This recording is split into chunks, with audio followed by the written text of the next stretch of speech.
swarm of human locusts devouring everything in their path and devastating the communities through which they rampage. And they've caused an enormous amount of hunger, displacement, deprivation.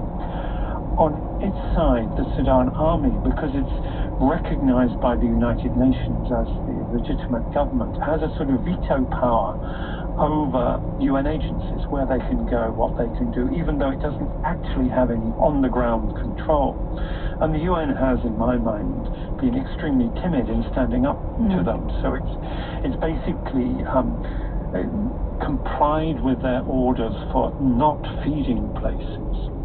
And what the government, the Sudan army, wants to do is so deprive the RSF of basic resources that its command and control fractures, that it doesn't have enough resources to supply its troops, who then turn against it, mutiny or fragment. But of course, what we know from these situations is that the last people to go hungry are the men with guns. It's the women, the children, the civilians who starve first.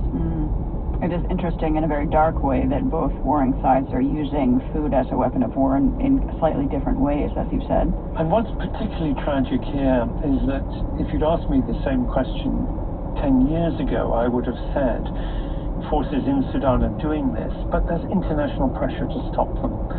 We would see the United States and other countries, Europeans, even the Russians and the Chinese saying, you can't really do this. Today, there's a vacuum. There's no action of the UN. You don't have the United States, let alone Russia or China, calling out these horrible war tactics being used by both sides. I'm wondering if we think back to how this civil war started, when Hamedi, the leader of the RSF, launched a surprise attack on the capital of Khartoum 2 years ago. I'm wondering if you see there any missed opportunities in the very early days of the conflict that could have prevented things from getting as bad as they have.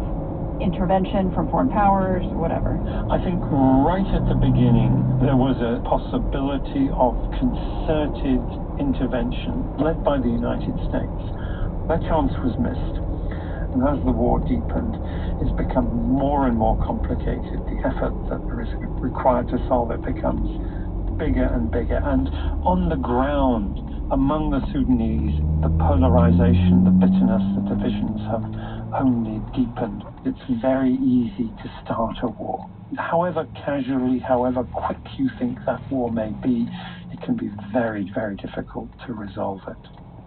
Alex de Waal is a leading expert on Sudan. He's the executive director of the World Peace Foundation at the Fletcher School of Law and Diplomacy at Tufts University.